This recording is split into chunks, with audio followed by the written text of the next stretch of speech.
valor medio cálculo integral, sería la definición o el modelo que sirve para calcular el calor específico medio. Por suerte, esto ya está hecho. Entonces hay una tabla que se aplica a estos gases, donde directamente en cada celda se obtiene el calor específico medio entre 25 y T. Entonces, la primera línea sería el calor específico instantáneo a 25, que sería entre 25 y 25. Pero cualquier otra línea, por ejemplo, esta a 1000, quiere decir que es el calor específico medio entre 25 y 1000. Entonces, acá ya están calculados los calores específicos medio de esta sustancia con el teorema del valor medio cálculo integral. En este caso son a presión constante y expresados también como calor específico volares. Estamos viendo entonces que es una propiedad. El calor específico, como ya dijimos, una propiedad intensiva que caracteriza a una sustancia bajo cierta transformación y en una cierta temperatura. Ahora vamos a ver otro concepto útil para estudiar los intercambios de calor, que es lo que llamamos foco calorífico. Supongamos, ¿no es cierto?, que tenemos un sistema con una cierta masa M y que ha cambiado su temperatura en un valor diferencial como consecuencia de un ingreso de calor también infinitesimal. Entonces, si acá despejamos el salto térmico, nos queda igual a esta expresión. Y de acá vemos que si la masa de ese sistema tiende a infinito, sea cual sea el intercambio de calor que ha realizado ese sistema, ingresando o saliendo, como M tiende a infinito, me da diferencial T0. Entonces, a estos sistemas de masa infinita los llamamos fuente térmica o foco calorífico y tienen la característica de que pueden intercambiar calor sin variar su temperatura. Entonces, esto, ¿cuál sería el caso concreto o ejemplo? Por ejemplo, el mar. El mar es un sistema que tiene masa tendiendo a infinito. Aunque nosotros le larguemos un termo de agua caliente al mar, su temperatura no va a cambiar. O 1000 cubos de hielo, su temperatura no va a cambiar. Quiere decir que, como consecuencia de la inercia térmica debido a su masa infinita, pueden ceder o recibir sin que su temperatura cambie. Mismo la atmósfera.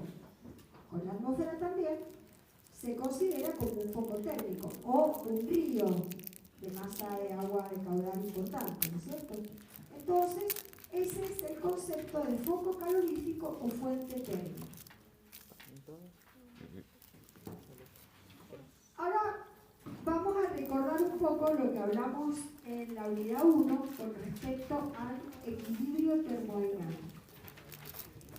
Recuerden que para nosotros esto es muy importante interpretar porque la termodinámica que vemos justamente es la que se llama termodinámica del equilibrio.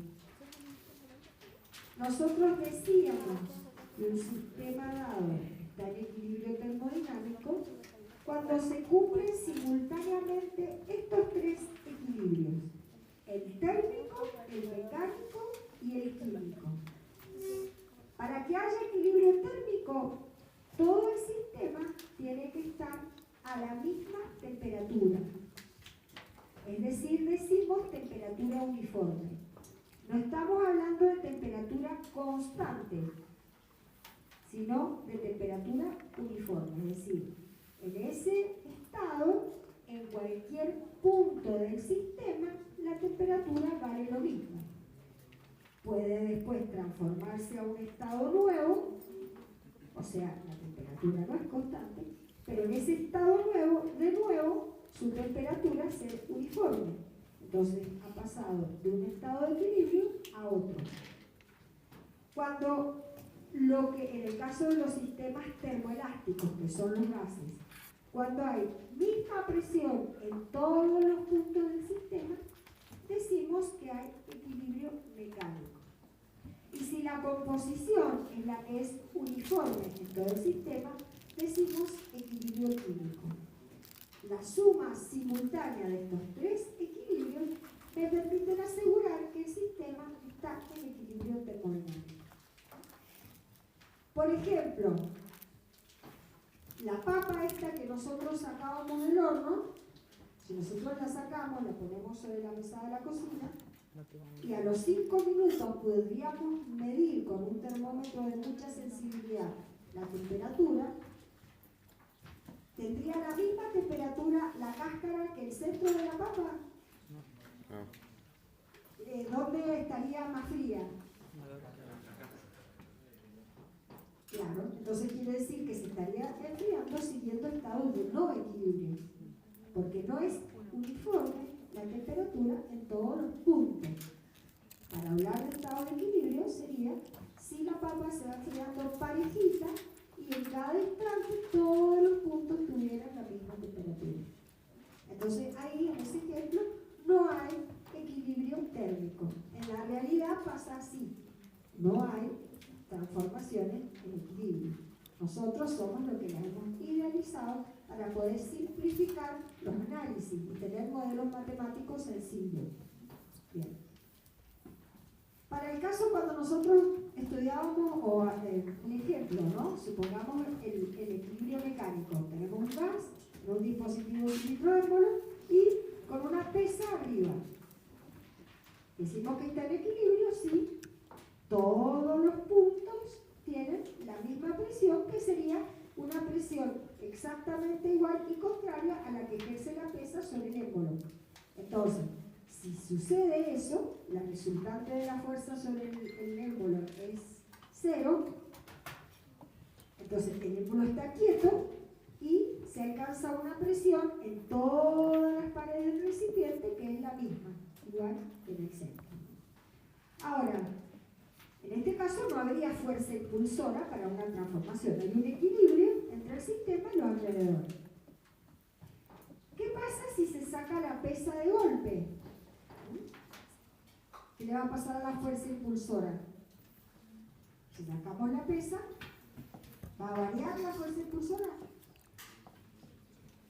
Sí, ¿no es cierto? Porque antes la fuerza que había del lado del entorno contra el émbolo incluía el peso de la pesa. Si lo sacamos, solamente va a quedar la presión atmosférica, que es menor. Entonces ahora aparece una fuerza impulsora entre el medio y el sistema. Pero como nosotros la sacamos de golpe, seguramente debido a ese valor grande de cambio en la fuerza impulsora, no se va a producir una transformación en equilibrio, sino que debido a la aceleración que va a tener el émbolo, se van a producir algunos remolinos en el interior del sistema y por lo tanto no voy a poder decir en este caso que la presión fue cambiando en forma uniforme. Para cada volumen que yo le mida al sistema, según donde me pare, voy a tener una presión diferente.